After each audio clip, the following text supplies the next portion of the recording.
31 मार्च दिन सोमवार का दूसरा और तीसरा नवरात्रा एक साथ है। इस नवरात्रे में मैं आपसे तीसरे नवरात्रे की पूजा की बात करूंगी, क्योंकि सुबह 9:11 के बाद तीसरा नवरात्रा शुरू हो जाएगा, क्योंकि इस बार एक नवरात्रा कम है। नवरात्रि बेशक हमें माँ दुर्गा के 9 रूपों की आराधना करते हैं, लेकिन माँ की सृष्टि के कण कण में विराजमान है, सृष्टि में है। माँ की उत्पत्ति की बात करते हैं, दुर्गा सप्तशती की पाठ करते हैं। लेकिन उससे पहले नमस्कार, सुस्वागत, वेलकम, अभिनंदन।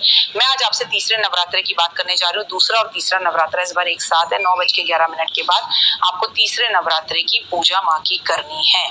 कैसे हैं आप? खुश रहें, मस्त रहें, बिंदास रहें, दिल्ली रहें या गाजियाबाद रहें, आपके जीवन में सुख समृद्धि रहे, आप हमेशा मुस्कुराते रहें। सप्तशती अगर आप पाठ कर रहे हैं तो साक्षात माँ भगवती आपको खुद आपके जीवन के सारे कष्ट और तकलीफों को दूर करती है और आपको ताकत देती है।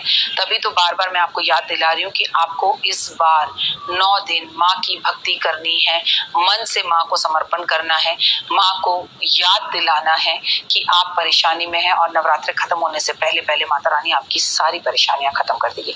नवरात्रि तीसरे दिन की बात की जाए तो कैसे हम माँ चंद्रघंटा की उपासना भूल सकते हैं।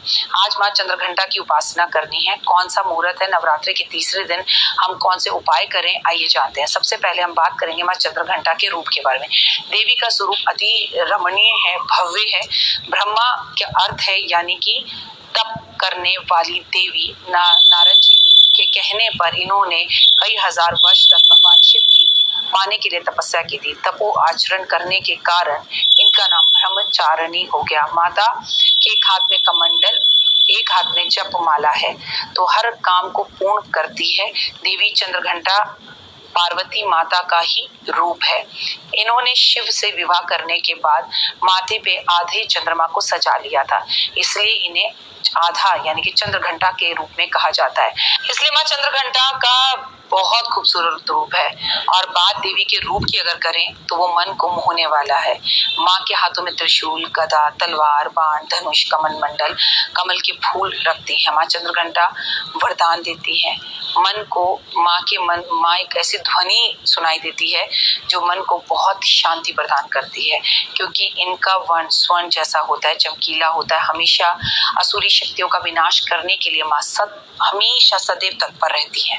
इसलिए इनकी आराधना करने से आपको भी अपूर्व शक्ति का अनुभव होता है। माँ चंद्रघंटा की पूजा करने से भक्तों में तेज और ऐश्वर्य आता है। सबसे पहली बात, आपको डर नहीं रहता। देवी चंद्रघंटा की पूजा करने से भक्ति, आध्यात्मिकता बढ़ती है। नवरात्रों के तीसरे दिन जो माता के तीसरे रूप चंद्रघंटा की अर्चना आराधना करता है, माँ की कृपा पर बरसते। लेकिन याद रखिए, आज के दिन आपको महादेव की पूजा भी जरूर करनी चाहिए। नवरात्रि के तीसरे दिन आपको अपने घर में घंटी बजानी चाहिए, मंदिर में भी घंटी का दान करना चाहिए। नवरात्रि के तीसरे दिन माता की पूजा करने से पहले कलश की पूजा जरूर करें। सभी देवी देवताओं, माता के परिवार देवता, गणेश जी, लक्ष्मी, विजय, कार्तिक, सरस्वती, जया, सभी को माँ को प्रणाम करना चाहिए। सभी को कलश में समा कर प्रणाम करना चाहिए। सरस्वती, गंगा, गोदावरी, यमुना। इसके बाद आपको चंद्रघंटा माँ की पूजा अर्चना करनी चाहिए। शुद्ध जल से, पंचामृत से स्नान कराना चाहिए। और अगर ना करा सके, क्योंकि देखिए हम देवी को ना एक मंदिर में बिठा देते हैं, तो हम क्या करें, ये पंचामृत से घर के आसपास छोटी सी जो कन्या है उसके पैर धुलवा दें, फूल, अक्षत, कुमकुम उसको अर्पित कर दें।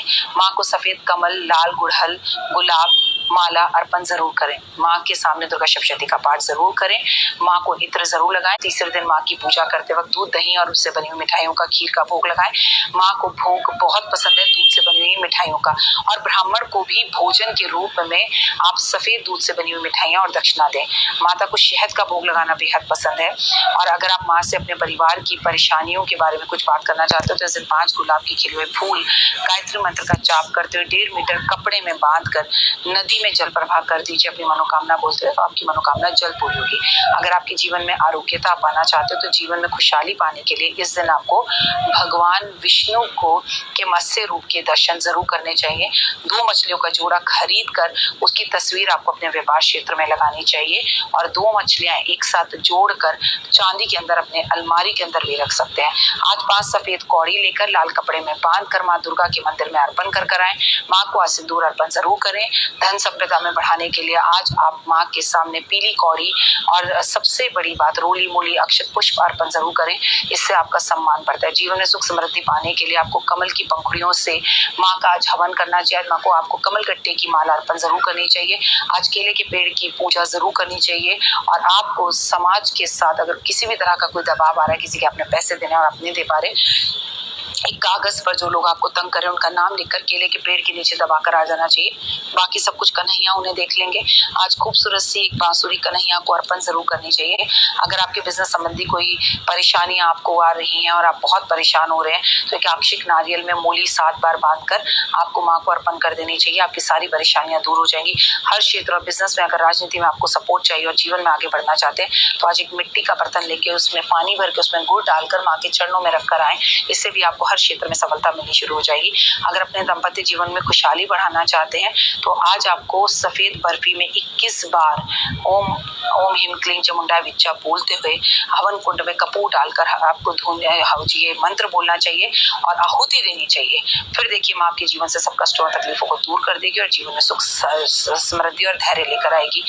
अब बात करें रात में बहुत खास उपाय की तो रात्रि जागरण कर पूरे घर में आज घंटी बजाएं, धूप अगरबत्ती जरूर दिखाएं, माँ के मंदिर में घंटी का दान करें, घर के कोने कोने में घंटी बजाएं। किसी छोटी सी बच्ची को चांदी तांबे लोहे पीतल की घंटी आज आप दान जरूर कर सकते हैं। शिव के मंदिर में जाकर भी घंटी बजाने का विशेष महत्व है।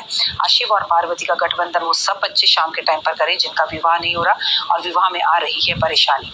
दुर्गा सप्तशती का पाठ या दुर्गा कवच का पाठ आज पूरी रात जागकर करें। फिलहाल दीजिए मुझे इजाजत। अपना कर रखिए बहुत खास ख्याल। आपका दिन शुभ और मंगल में हो। परमपिता परमात्मा की असीम कृपा बनी रहे। कन्हैया के लड्डू गोपाल के दर्शन करिए, राधे राधे बोलिए और आप इनसे जो बोलेंगे बोलकर देख लीजिए। इन्होंने अभी अभी मेरे कान में कहा जो राधे राधे लिखेगा, जय माता दी लिखेगा, माँ तो राधे से भी पहले है इनको, तो आप याद रखिए उसकी हर मनोकामना ये पूर्ण करेंगे। फिर मैं आपको बताऊंगी ये मंदिर का है, फिर इस मंदिर में आकर इनको थैंक यू बोलिएगा, मांग कर देख लीजिए। जय माता दी।